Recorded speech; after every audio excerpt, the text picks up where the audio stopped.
Hi, we're going to look at how to install Statcounter into your WordPress site. In the lower left-hand side, click Project Config and then Reinstall Code. If you don't get this page where it says WordPress detected, that's fine. Click the link for 70 popular platforms and then scroll down, and on the right, look for wordpress.org and click that. Now we're going to go into the WordPress site. On the left-hand side, click Plugins, and then at the top, click Add Plugin. On the upper right, click the box where it says Search Plugins and type in Statcounter. It should be the very first option with this logo, and it should say Buy Statcounter. And then click Install Now. And click Activate, and it's going to take us to another page. Look for where it says Official Statcounter Plugin. To the right of that, click Options page. Now we're going to go back to Statcounter, copy the project ID, paste it, copy the security code, paste that. If you would prefer to not have a visible counter show up on your site, you can check the box for Force Invisibility and then click Update Options. At this point, the Statcounter has been installed.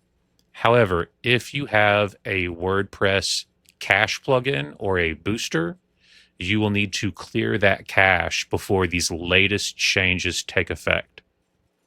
In my case, I'm using the Lightspeed plugin, and it puts this icon at the top. I can hover that and come down and click Purge All. Most WordPress cache plugins do put some kind of menu up here at the top. Whether or not they put the icon, or sometimes they'll have the name of the cache plugin, and then you hover over it and it'll give you the option to, it'll say like clear cache or clear all, purge all.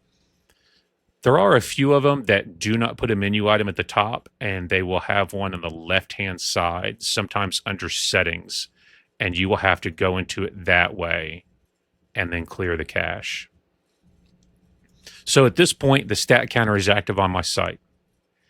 Now, another thing that can happen is some WordPress themes do not have support for footer plugins. So right now, Statcounter is set to run in the footer.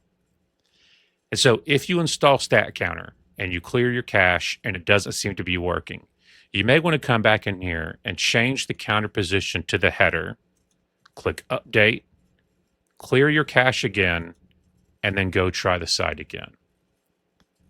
Another thing that can happen is your browser, like let's say you're using Google Chrome, it has its own internal cache. So if you install Statcounter, you do all the steps, and it seems like your blog still is not being tracked, you can hold down on your keyboard Control, Shift, and then press R, and it'll reload the page. It'll force the browser to download a new copy of the page. I believe on Safari, if you hold down Shift, the Shift key on the keyboard, and then click a reload, it will force Safari to get the latest changes from your site. That's all. Everything should be good from there. If you have any problems, please do not hesitate to get in touch with us, and thank you for using Statcounter.